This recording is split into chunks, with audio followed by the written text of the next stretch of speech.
Benemérita Universidad Autónoma de Puebla. Facultad de Derecho. Derecho Procesal del Trabajo. Actividad 1. Osorio García, Jessica Mercedes. Temario. Antecedentes relevantes del derecho procesal del trabajo. Definición del derecho procesal del trabajo. Fuentes del derecho procesal del trabajo. Fuentes formales, fuentes especiales.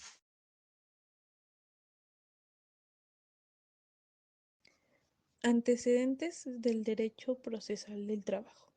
10 antecedentes más relevantes.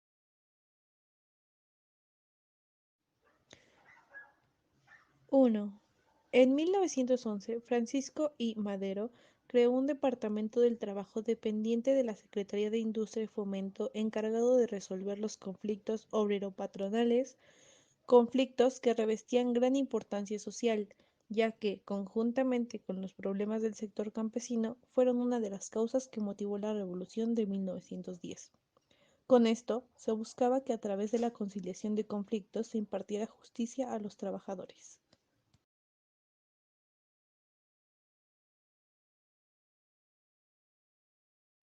2. En 1915, Salvador Alvarado, en Yucatán, mediante el Congreso del Estado, crea los consejos conciliatorios y la conciliación forzosa, dando carácter de obligatoriedad para así resolver conflictos entre trabajadores y patrones. Estos estaban integrados por un representante de trabajadores, de patrones y del gobierno. Esta estructura permaneció de 1917 a 2019 con la reforma a la Ley Federal del Trabajo. En ese periodo se llamaron juntas de conciliación y arbitraje. Ahora son los llamados tribunales laborales.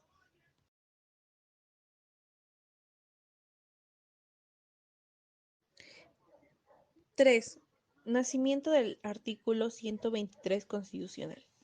En 1917 se promulga la Constitución mexicana, donde se elevan los derechos de los trabajadores a rango constitucional, tanto individuales como colectivos, establecidos en el artículo 123 constitucional, con el fin de reivindicar los derechos de los trabajadores y de resolver los conflictos laborales, ya que se establecen los organismos donde se resolvieron estos conflictos, estableciendo en su fracción 20 las juntas de conciliación y arbitraje integradas tripartitamente por un representante de los trabajadores, del patrón y... En 1918, Juan S. Millán, gobernador del estado de Veracruz, durante su congreso se promulga la primera ley laboral integral de esta entidad, que se vuelve la primera en su género en todo el país, ya que contempló la parte objetiva como sustantiva, y se habla por primera vez de la contratación, contrato colectivo, de la huelga, de la jornada laboral, salario mínimo, etc.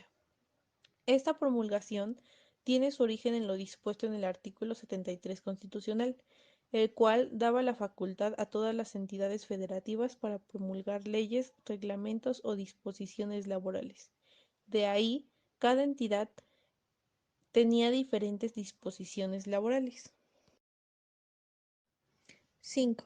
En 1927, frente a las múltiples controversias laborales en empresas ubicadas en varias entidades federativas o empresas de la misma rama industrial, generaron conflictos de competencia debido a que cada estado es autónomo por ley, y para evitar estos conflictos se crea la Junta Federal de Conciliación. A partir de esto, se establecen las dos grandes competencias para conocer y resolver los conflictos obrero-patronales, tanto en el ámbito federal como local, normados en la ley.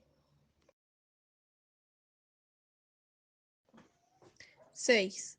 En 1923 se promulga la primera Ley Federal del Trabajo, que entra en vigencia el 18 de agosto del mismo año y es de observancia obligatoria para toda la República. Como consecuencia de esto, el artículo 73 constitucional se deroga para que en su fracción décima el Congreso de la Unión sea el único en expedir las leyes de trabajo reglamentarias del artículo 120, quitando esta facultad a los estados y como consecuencia se derogan todas las disposiciones, leyes y reglamentos existentes en las diferentes entidades federales. Toma antecedentes de la Ley de Veracruz, como el procedimiento ordinario para su desahogo en 4 audiencias, la primera de conciliación, la segunda de demanda y excepciones, la tercera de ofrecimiento y admisión de pruebas y la cuarta de desahogo de pruebas. 7. En 1970 se promulga la nueva Ley Federal del Trabajo, vigente a partir del 1 de mayo de ese año. Se logró un gran avance en su parte adjetiva y sustantiva con esa promulgación, modificando sustancialmente la Ley del 31. En esta ley se contempla el pago del aguinaldo, la prima de antigüedad, el derecho a la vivienda a través del Infonavit, la adquisición de créditos para productos del hogar mediante el Fonacot. En su parte procedimental, para desahogo de presente ordinario se reduce a 3 audiencias, con el fin de ser más expedito el procedimiento. La primera audiencia se integra la etapa de conciliación, demanda y excepciones, la segunda ofrecimiento de pruebas y la tercera el desahogo de pruebas. 8. Reforma procesal de 1980. Entró en vigencia a partir del 1 de mayo de ese año. No sufre modificaciones la parte sustantiva. En la parte procedimental del presente ordinario para su desarrollo se reduce a 2 audiencias. La primera dividida en 3 etapas: etapa de conciliación, etapa de excepciones, etapa de ofrecimiento y admisión de pruebas. Y la segunda, el desahogo de prueba. Con eso se pretendía que con 2 audiencias se evitara la avalancha de asuntos laborales y para evitar retrasos en la impartición de justicia para los trabajadores. 9. La reforma laboral que entra en vigencia el 30 de noviembre de 2012, en esta se modifican alrededor de 400 artículos de la Ley de 1970, siendo en su mayoría modificaciones superficiales que no beneficiaron a los trabajadores. Un ejemplo es el artículo 502, que establece que en caso de muerte de un trabajador que no esté bajo el régimen de seguridad social, el patrón deberá indemnizar al beneficiario del trabajador con la cantidad equivalente al importe de 5.000 días de trabajo. El procedimiento ordinario se establece en 3 audiencias. La primera dividida en 2 etapas: etapa de conciliación y etapa de demanda y excepción. Segunda audiencia, el ofrecimiento de pruebas y la tercera, de desahogo de pruebas.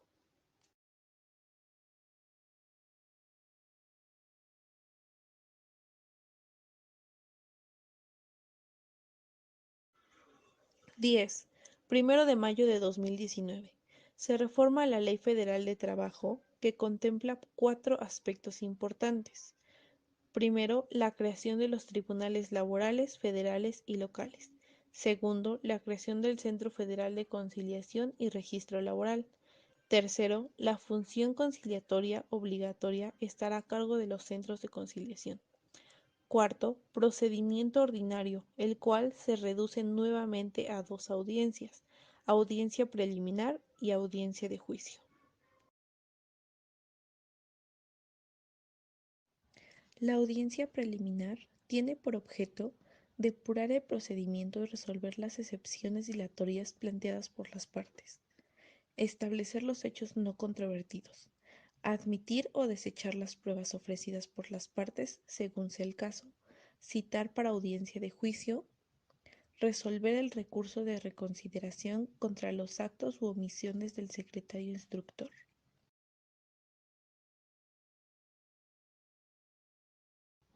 Audiencia de juicio. La audiencia de juicio es la parte procesal que se compone de la etapa de desahogo de pruebas y fase de alegatos.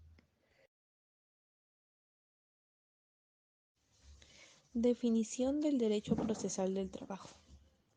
El maestro Alberto Trueba Urbina define el derecho procesal del trabajo como el conjunto de reglas que regula la actividad jurisdiccional de los tribunales y el proceso del trabajo, para el mantenimiento del orden jurídico y económico de las relaciones obrero-patronales, interobreras e interpatronales.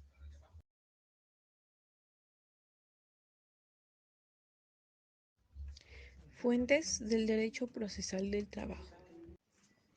El orden encargado de impartir justicia laboral actualmente son los tribunales laborales, ya sean de competencia federal o local. Estos, al tramitar y resolver los conflictos que se sometan a su jurisdicción, muchas veces se encuentran con la fractura de un precepto expreso en la ley aplicable al caso concreto, por lo que recurren a las fuentes del derecho para llenar la laguna de la ley al fin de resolver el conflicto satisfactoriamente. La fuente del derecho es todo aquello que da nacimiento al derecho. Las fuentes del derecho pueden ser formales y especiales. Las fuentes formales las encontramos contempladas en el artículo 17 de la Ley Federal de Trabajo y son las siguientes.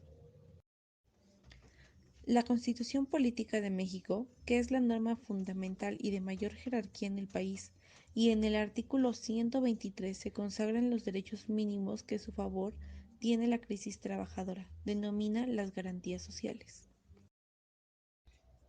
Artículo 3, fracción 7.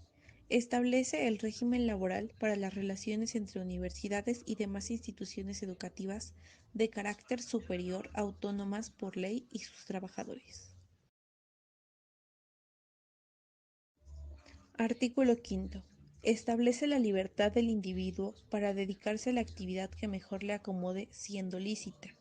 Señala que no podrá ser obligado a prestar un servicio contra su voluntad sin la justa retribución y sin su pleno consentimiento, salvo el trabajo impuesto como pena por la autoridad judicial. 32.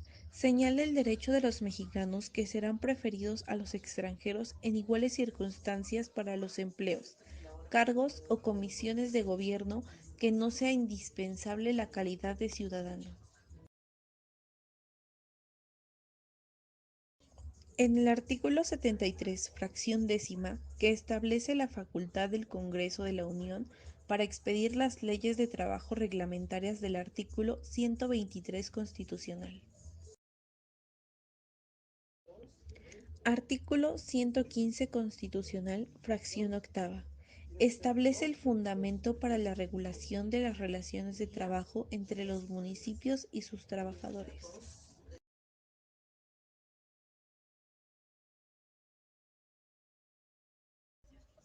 En esta ley encontramos codificado el derecho del trabajo, que es la ley reglamentaria del artículo 123 constitucional, que se encuentra en sus 31 fracciones. La tercera fuente formal son los tratados del artículo sexto de la Ley del Trabajo y de la OIT, Organización Internacional del Trabajo. El artículo sexto de la ley establece lo siguiente: que los tratados celebrados y aprobados en los términos del artículo 133 constitucional serán aplicables a la relación de trabajo en todo lo que beneficie al trabajador a partir de la fecha de su vigencia, así como los tratados firmados por el Ejecutivo Federal con la OIT.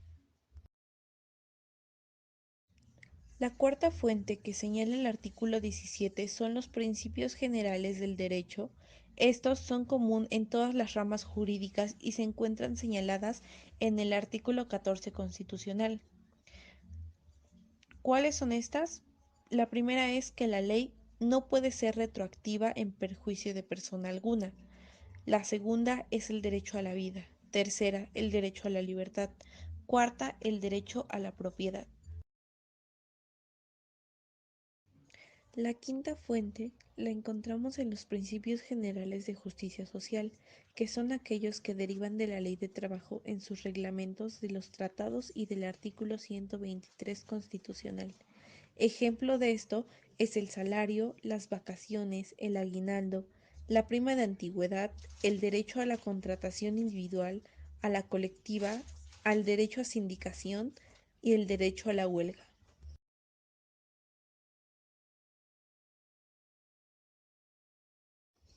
La sexta fuente, que es la jurisprudencia, que en el caso de México la jurisprudencia judicial es la interpretación de la ley firme y retirada y de observancia obligatoria que emana de las ejecutorias pronunciadas por la Suprema Corte de Justicia, funcionando en pleno y en salas o por los tribunales colegiados de circuito.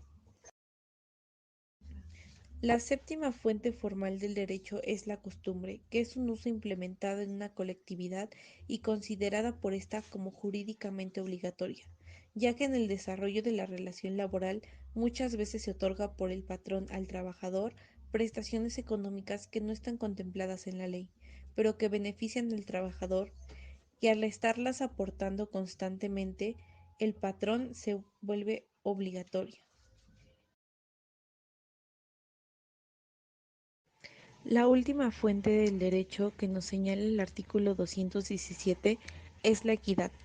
El maestro Mario de la Cueva dice que la equidad es una fuente supletoria por cuanto es lo justo más allá de la ley escrita, y su enderezamiento o rectificación es también un principio de interpretación que obliga al juez a mirar no la ley, sino al legislador, no a la letra ni al hecho, sino a la intención, no a la parte, sino al todo. Las fuentes especiales del derecho procesal del trabajo son las siguientes.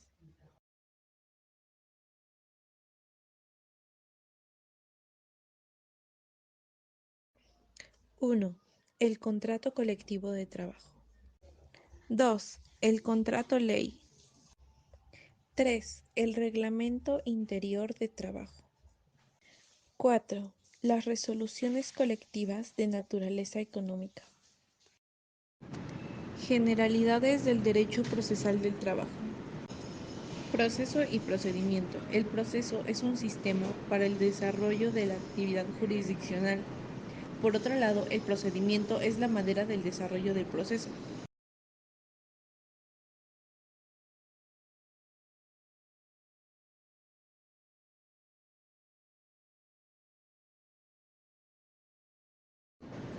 Partes en el proceso del trabajo. Artículo 689 de la Ley Federal del Trabajo.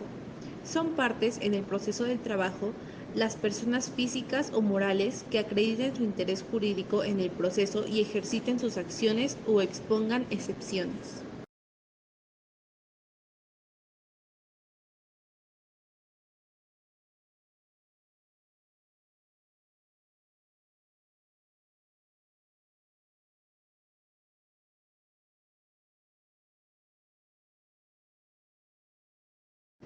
Capacidad y personalidad jurídica. Todo trabajador tiene derecho de intervenir y promover un juicio y también la capacidad para ejercerlo. Los trabajadores menores de edad también poseen la misma capacidad.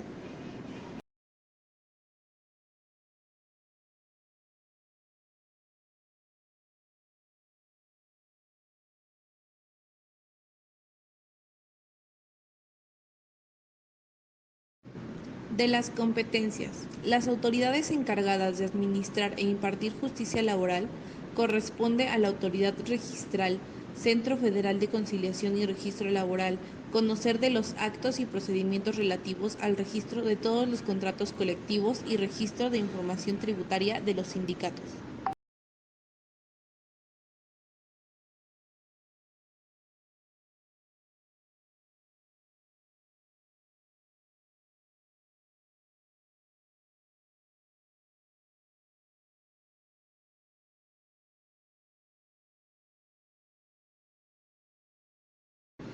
De los términos procesales. El término expresa el día y la hora en que debe efectuarse un acto procesal. Siempre hay que reportarse ante la autoridad como parte demandante o parte demandada, sea cual sea el caso. El plazo consiste en el conjunto de días dentro del cual puede realizarse válidamente determinados actos.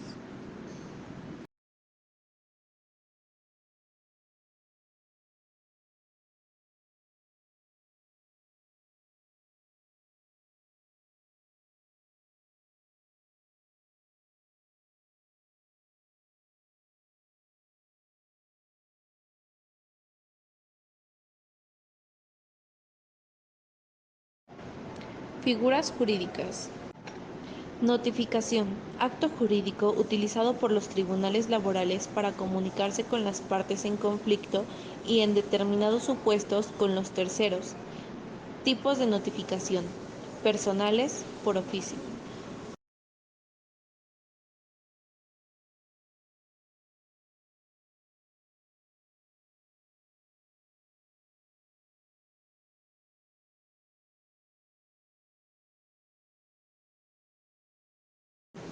Citación procesal. Acto jurídico de hacer del conocimiento de un testigo o perito un acuerdo en el que se haya ordenado la práctica de una diligencia. Requisitos: autoridad que cita, persona que cita, día y hora de la cita y el objeto de la cita.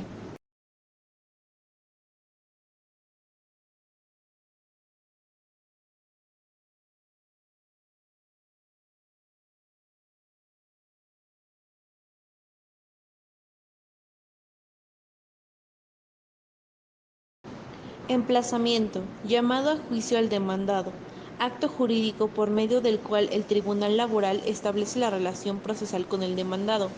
Se utiliza para que los tribunales laborales puedan comunicarse con las partes en conflicto.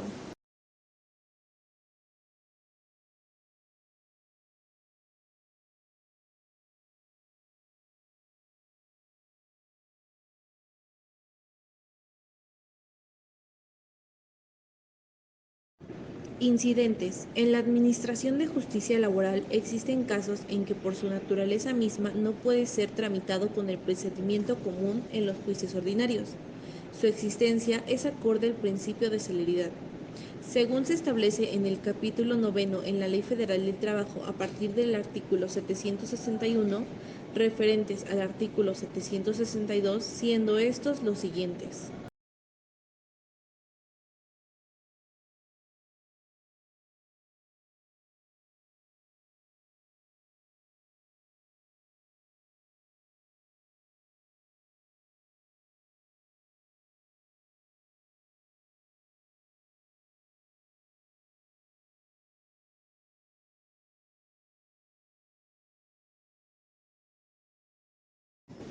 Nulidad. Tiene como efecto, en caso de ser procedente, quede nulo todo lo actuado.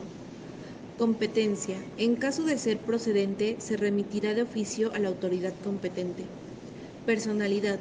En caso de ser procedente, se resolverá sobre la legitimación procesal en la audiencia preliminar. Acumulación.